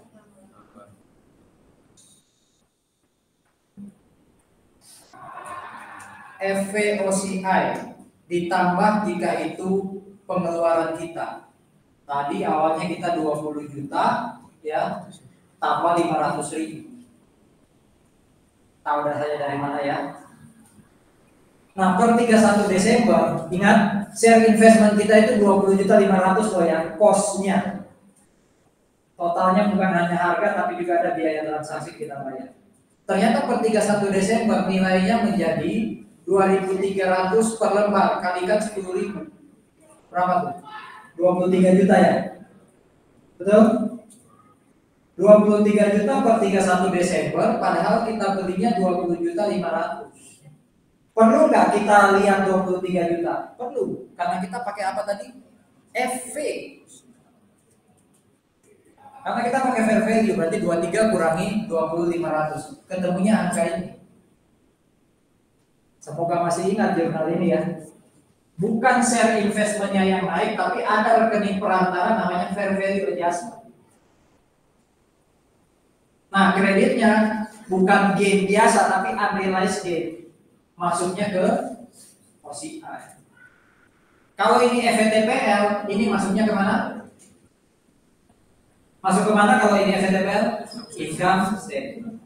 Jadi nanti per 31 Desember di neraca saya akan tulis gini di bagian investasi. Share investment 20.500.000. Lalu di bawahnya saya tulis fair value adjustment 2.500.000. Ini menambah atau mengurangi? Karena dia ada di debit, berarti ini nambah. Berarti ini jadi berapa? Di mana 23 juta ini adalah fair value. Oke, ada pertanyaan?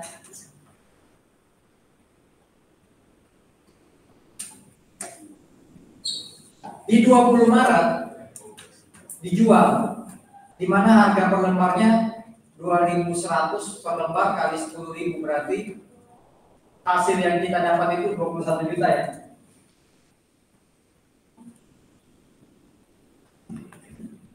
Kita punya buku besar satu, buku besar share investment, di mana nilainya ada di debit 20.500.000. Kedua, kita punya buku besar fair value adjustment. Saldonya di debit berapa?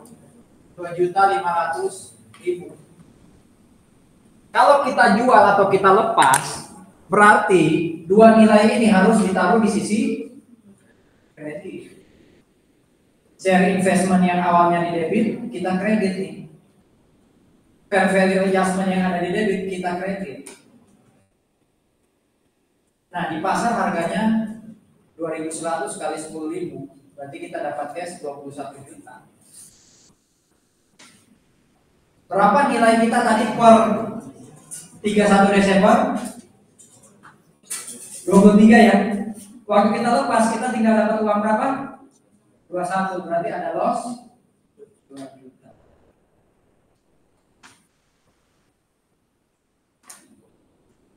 Ini kan jurnal AKM 1 harusnya. Tapi di dalamnya ada ilmu financial instrument, khususnya soal biaya transaksi. Oh, harus nambah karena dia FVOCI, itu kan baru ada di AKM 2. Yang nomor 2. Tanggal 1 Januari, bank ini kasih pinjaman 100 juta ya, dan menerima provisi ini kayak cadangan gitu ya dari debitur karena adanya market rate sebesar 10%. Ya. XYZ akan menerima pembayaran bunga sebesar 4 juta. Jadi XYZ ini kasih pinjaman. XYZ nyatat aset ya. Kita dari XYZ aja deh. XYZ nyatat aset. Ya. Ada bunga 4 juta setiap tanggal 1 Juli dan 1 Januari. Di mana pokok pinjaman yang 100 ini akan dibayar tahun kelima. Kira-kira ini istilahnya apa dulu waktu kita belajar bonds atau pinjaman? Discount. Ya kan? Discount. Berarti banknya akan nyatat receivable. Dalam kasus ini karena tertulis berarti notes receivable. Ya. Sebesar par value kurangi discount. Ya kan? 92278.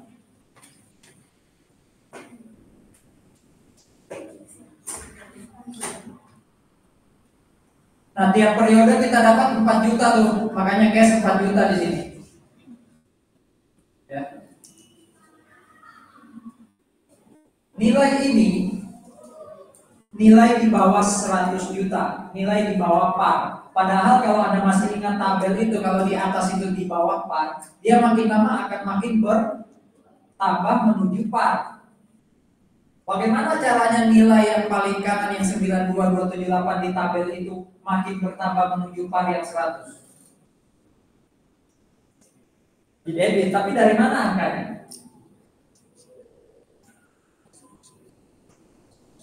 Selisih antara interest revenue, nanti harus lihatin tabel ya. Lihat tabelnya kayak gini ya kalau masih ingat ya. Ini tanggal. Terus di sini ada cash, karena kita bank berarti kita cash. Sip, ya kan? Di sini ada interest, karena kita bank interest revenue. Kalau ada jadi XYZ berarti ini interest expense, ini cash payment, ya kan? Terus di sini ada, karena tadi discount berarti ini discount amortized. Terus di sini kan ada carrying amount. Pojok kanan atas itu selalu sebesar present value. Berapa present value transaksi ini? 92278,000.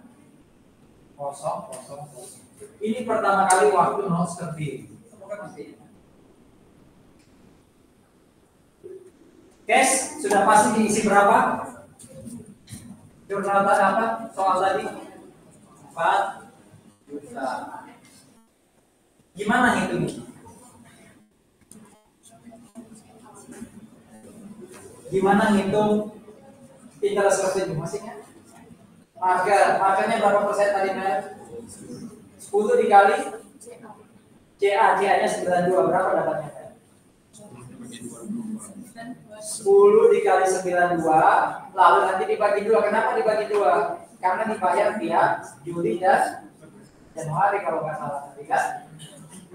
Sama nggak angkanya dengan 4613900? Coba cek.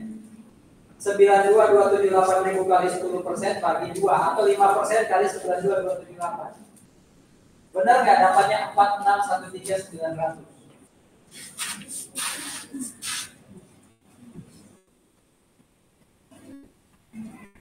Benar ya? 4613900. Karena ini yang terjadi adalah diskon, berarti kolom ini diisi dengan cara interest revenue kurangi cash. Berarti dapat berapa ini? Nah ini nanti nilai paling bawah waktu jatuh tempo berapa? Dia akan bertambah terus. Bertambahnya sebesar amortisasi diskon. Ya. Jadi ini nanti jadi 92278 ditambah 613900. Berarti 613900 ini nambah notes. Gitu loh. Saya cuma mau lihat itu kok bisa notes ditambah ini loh Pak ya. AKM 1.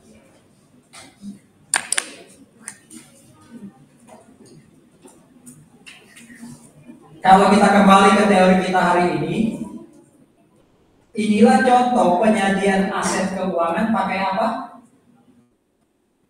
Halo? Inilah contoh penyajian aset keuangan atau kalau di sini nih, kalau ditambahin 92 ditambah 613. Amortized cost. Kalau Mel ditambah Mel 92278 tambah 613900 itu nilainya berapa?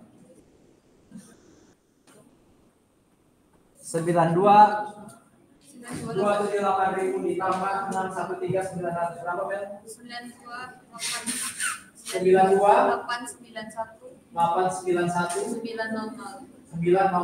Inilah yang disebut amortized cost saudara-saudara. Berarti berapapun nilai di pasar, anggap aja di pasar nilainya 93 juta, tutup mata, nggak perlu diselisihkan karena kita pakai apa? Amortized cost. Kok tahu ini amortized cost? Emang tadi ditulis. Kok tahu ini amortized cost? Apa yang membuat kita menyimpulkan ini amortized cost? 1. SPPI karena ada prinsipal dan interest. 2. Model bisnis. Emang disebut di sini model bisnis mau dijual lagi? Enggak kan ya? Pasti ini model bisnis 1. Berarti ini amortized cost. Inilah amortized cost-nya. Berarti kalau soal ini saya tambah ya, per 31 Desember nilainya di pasar 93 juta. Hit 0. Mulai nyambung ya teori tadi dengan jurnal-jurnal kayak gini. Berat ya? Iya. Itulah kuliah ya kan?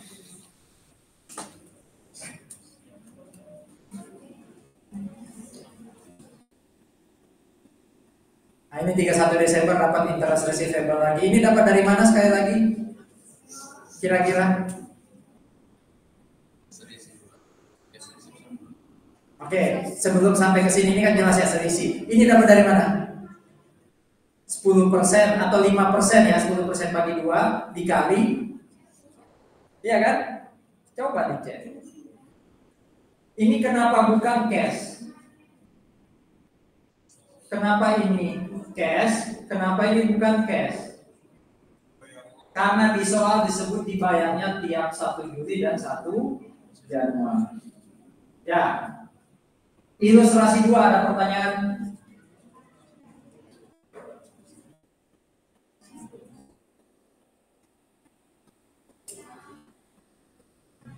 Ini sama kayaknya ya dengan yang tadi ya.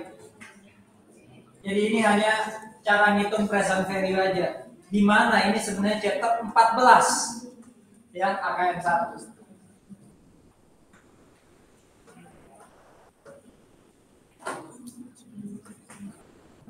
Ini fair value enggak? Ini fair value enggak? Nilai 92277.920 itu fair value enggak? Iya, tapi fair value level 3 karena dia harus pakai teknik penilaian yang namanya present value.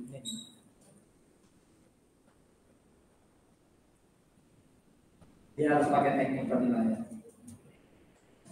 Jadi ilustrasi 3 ini hanya mau ngajarin kita cara hitung present value, di mana sudah kita pelajari sebenarnya di AKM 1. Ya, ini tabel 2, ini tabel 4.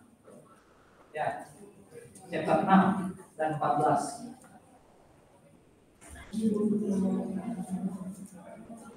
Kenapa amortized cost? Sekali lagi karena tidak ada keterangan ini akan dilepas, ya, bukan bisnis 2 ya, bukan model bisnis 2.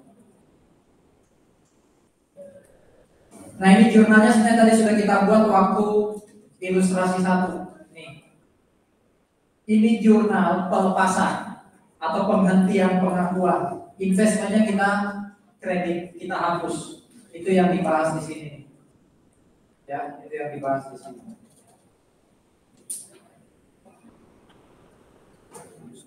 Marcelo tolong dibikinin. Sudah ya, thank you.